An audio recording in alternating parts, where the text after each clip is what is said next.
Selamat pagi Pak Igo yang saya hormati serta teman-teman semuanya. Pada pagi kali ini kita akan menjelaskan hasil diskusi kelompok kita ini kelompok 4 tentang simulasi program pengembangan sumber daya manusia di perusahaan Al Dokter. Nah, kelompok kita ini terdiri dari saya, Aditya, Desti Ayu, serta ada Septia Lena. Nah, pertama-tama kita akan membahas tentang latar belakang terjadinya suatu pengembangan di perusahaan Al Dokter. Sumber daya manusia memegang peranan penting bagi keberhasilan perusahaan sehingga manajemen SDM harus diperhatikan dengan baik. Kasus PHK di Ala Dokter menjadi contoh permasalahan karena dilakukan secara sepihak dan dinilai tidak sesuai dengan ketentuan hukum, sehingga menimbulkan kontroversi dan kritik dari karyawan. Oleh karena itu, perusahaan perlu mengikuti prosedur hukum ketenaga kerjaan agar PHK dilakukan dengan sah, adil, dan tidak merugikan pihak manapun. Al Dokter adalah jenis perusahaan startup yang bergelut pada bidang kesehatan digital atau health tech yang berdiri pada tahun 2014. Al Dokter pun menyediakan platform digital untuk layanan kesehatan seperti konsultasi dengan dokter, informasi medis, dan membuat janji dengan dokter. Yang kedua, kita akan membahas tujuan dari pengembangan ini. Yang pertama, untuk meningkatkan peran dan tanggung jawab manajemen sumber daya manusia dalam mengelola proses pemutusan hubungan kerja atau PHK pada karyawan. Yang kedua, mengkaji betapa pentingnya melakukan komunikasi secara terbuka antara manajer sumber daya manusia dan karyawan selama berjalannya proses PHK agar memastikan perusahaan tetap dapat bertumbuh secara berkelanjutan. Yang ketiga, membangun kompetensi manajer sumber daya manusia agar memiliki sifat kepemimpinan yang kompeten dan relevan dengan tantangan kebutuhan perusahaan dan mampu mengelola perusahaan secara efektif. Dan yang terakhir, menjaga dan meningkatkan reputasi perusahaan. Oke, selanjutnya akan dijelaskan oleh teman saya. Baik, di sini saya akan menjelaskan tentang konteks industri dan juga konteks posisi. Di sini ada konteks industri, di mana Allo Dokter merupakan startup kesehatan digital yang berdiri sejak 2014 di Jakarta. Startup Allo Dokter ini berperan penting dalam memudahkan masyarakat mengakses informasi layanan kesehatan secara cepat, akurat, dan mudah dipahami. Lalu layanan Allo Dokter tersedia melalui web dan aplikasi mobile yang didukung oleh tenaga medis yang kompeten dengan tujuan membantu masyarakat mengatasi keluh kesah kesehatan tanpa harus mengantri pada klinik atau rumah sakit. Dan masyarakat tidak harus mengeluarkan tenaga untuk pergi ke rumah sakit. Nah, eh, layanan medis Halo Dokter juga terintegrasi secara lengkap untuk memenuhi kebutuhan kesehatan masyarakat di Indonesia. Nah, selanjutnya ada konteks posisi di mana kita mengambil posisi manajer sumber daya manusia yang akan kita latih dan juga yang akan kita kembangkan. Nah, manajer sumber daya manusia adalah seorang profesional yang bertanggung jawab untuk mengawasi dan juga mengkoordinasikan fungsi sumber daya manusia dalam suatu organisasi. Nah, manajer sumber daya manusia ini berperan penting pada kasus yang terjadi di startup Allo Dokter ini, di mana kasusnya adalah PHK sepihak. Karena manajer sumber daya manusia ini mencakup tentang hukum UU Ketenagakerjaan dan juga UU Cipta Kerja, eh, di mana ini tuh membutuhkan pelatihan dan juga pengembangan karena pesangon yang ditawarkan perusahaan tidak sesuai dengan peraturan yang ada yang diatur oleh Kementerian Ketenagakerjaan.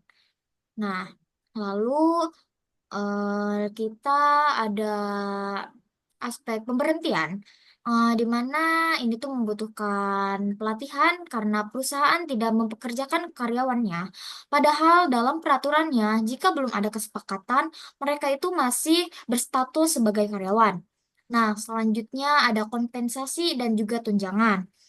Ini tuh harus dilatih dan juga dikembangkan karena perusahaan hanya menawarkan perhitungan 0,5 kali 0,5 kali gaji per masa kerja. Nah, di mana seharusnya itu 1 kali gaji per masa kerja. Di mana ini tuh sesuai dengan Kementerian Ketenagakerjaan. Nah, selanjutnya ada pemeliharaan hubungan karyawan.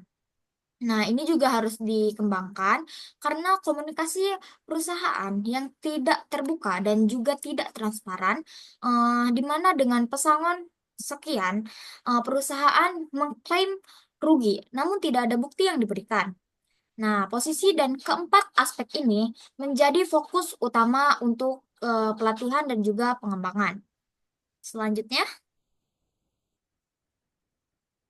nah di sini juga saya akan menjelaskan tentang analisis kebutuhan pengembangan.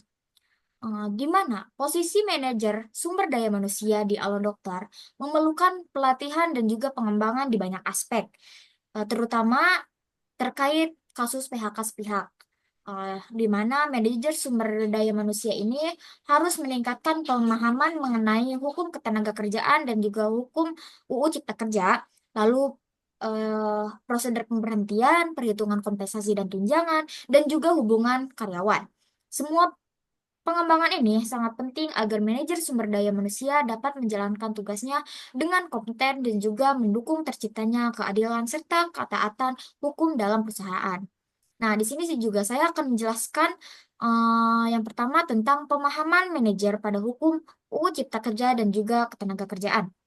Nah, di sini kami akan melakukan kebutuhan pengembangan eh, terkait hukum UU Cipta Kerja ini, di mana kami akan melakukan pelatihan untuk pengembangan pemahaman manajer terhadap hukum UU Cipta Kerja eh, dengan hukum ketenagakerjaan, di mana kita akan merubah beberapa ketentuan penting dalam kasus terkait pesangon, kompensasi, dan juga alasan PHK dengan cara mereview atau berdialog secara langsung kepada semua kasus PHK ini, pada semua karyawan PHK ini, dan juga dalam pembahasan kontrak kerja maupun pesangon. Nah, yang kedua ada tanggung jawab manajer sumber daya manusia dalam pemberhentian, di mana kami ini akan melakukan pelatihan kepada manajer sumber daya manusia terkait dengan tanggung jawab terhadap pemberhentian karyawan dengan cara evaluasi dan memberitahukan tentang peraturan-peraturan yang ada di perusahaan. Selanjutnya ada tanggung jawab manajer sumber daya manusia dalam kompensasi dan juga tunjangan. Nah, kami ini akan melakukan pelatihan untuk pengembangan manajer terkait tanggung jawabnya terhadap kompensasi dan juga tunjangan yang diberikan kepada eh, karyawan yang di PHK dengan cara metode coaching. Coaching akan menjelaskan tentang tanggung jawab manajer sumber daya manusia dalam pemeliharaan tanggung jawab karyawan. Nah, di sini kami akan melakukan pelatihan untuk pengembangan manajer dalam pemeliharaan hubungan dengan karyawan agar ada komunikasi yang terbuka dan juga transparan, sehingga tidak mengakibatkan eh, kesalahpahaman. Di sini kami akan melakukan dengan metode sensitivity, sensitivity training. Seperti itu. Oke, selanjutnya saya akan menjelaskan tentang rancangan program. Jadi, tujuan pengembangan, kita melakukan pengembangan pada manajer sumber daya manusia di perusahaan Alun Dokter ini, yaitu tujuan pengembangannya kita itu memilih pelatihan dan pengembangan untuk meningkatkan soft skill bagi manajer sumber daya manusia, karena untuk meningkatkan pemahaman yang sudah dijelaskan tadi seperti di analisis pengembangan, karena itu sangat dibutuhkan karena sangat berpengaruh seperti komunikasi yang efektif itu agar tidak terjadi PHK sepihak serta pesangon itu agar bisa adil. Selanjutnya, adapun materi pelatihan utama yang kita utamakan kepada manajer sumber daya manusia, yaitu tentang UU Cipta Kerja, komunikasi transparan, penerapan, dan pemahaman peraturan perusahaan. Selanjutnya, kita menggunakan 3 metode dalam pelatihan dan pengembangan ini. Kita menggunakan metode kelas, metode pelatihan, dan metode pengembangan. Jadi, di dalam metode kelas ini kita menggunakan atau kita memilih metode sensitivity training, yang dimana dalam metode ini dengan meningkatkan kesadaran peserta atau dengan meningkatkan manajer perusahaan dokter ini terhadap perilaku mereka dan pengaruhnya pada orang lain atau karyawannya. Nah, jika metode ini memang diterapkan pada kasus tersebut, maka seorang manajer sumber daya manusia ini harus mampu dalam melakukan komunikasi secara terbuka, seperti dengan melakukan dialog secara langsung pada karyawan yang terlibat. Selanjutnya, kita menggunakan metode pelatihan atau training, yang dimana metode ini kita menggunakan metode simulation dengan menganalisis kasus yang menyediakan dan keadaan yang menyerupai lingkungan kerja yang nyata. Sehingga para peserta dapat berlatih tanpa harus mengalami resiko yang secara langsung. Maka dari itu, metode ini sangat cocok bagi seorang manajer sumber daya manusia yang di kasus ini agar manajer itu mampu dilatih untuk menganalisis suatu masalah serta mampu mempertimbangkan berbagai solusi untuk mendapatkan keputusan yang baik. Sehingga manajer sumber daya manusia mampu melakukan PHK tidak dilakukan sepihak atau melakukan PHK ini dengan alasan yang kuat dan jelas sesuai dengan hukum Undang-Undang Cipta Kerja. Selanjutnya, adapun metode pengembangan. Metode pengembangan atau development ini kita menggunakan metode coaching. Ya, karena metode ini merupakan bagaimana caranya untuk meningkatkan performa kerja dan soft skill setiap individunya. Jadi metode ini itu dibutuhkan dalam kasus ini agar seorang manajer sumber daya manusia di perusahaan dokter mampu memberi pesangon yang adil terhadap setiap karyawan sesuai dengan kinerjanya. Selanjutnya, kita juga menentukan durasi dan jadwal untuk melakukan pengembangan dan pelatihan ini, yang dimana kita membutuhkan waktu 1 bulan melakukan 4 kali pertemuan. Nah, ini merupakan pilihan yang tepat untuk melakukan pengembangan kompetensi kepada manajer secara berkelanjutan. Nah, dengan melakukan 4 kali pertemuan ini, maka akan menjelaskan materi yang secara detail seperti komunikasi yang efektif. Selain itu, ada juga kesempatan untuk berlatih dengan simulasi dan mendiskusikan kasus nyata, sehingga meningkatkan pemahaman serta kemampuan menerapkannya di lapangan. Yang terakhir, setelah kita melakukan pelatihan ini, dalam melakukan evaluasi ini, kita bertujuan untuk mengetahui berhasil atau tidaknya, serta mengetahui sejauh mana sih program pengembangan sumber daya manusia ini berhasil atau tidak meningkatkan kompetensi seorang manajer tersebut, yaitu dengan kita melakukan survei kepuasan kepada yang mengikuti program ini. Baik, selanjutnya yaitu yang terakhir, setelah kita melakukan pelatihan dan pengembangan terhadap manajer tersebut, perlunya bagi kita untuk melakukan evaluasi setelah melakukan pelatihan.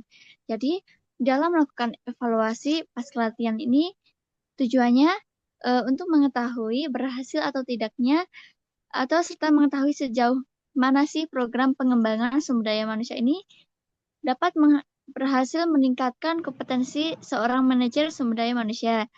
Jadi, cara kita mengevaluasinya itu dengan melakukan survei kepuasan kepada yang mengikuti program ini.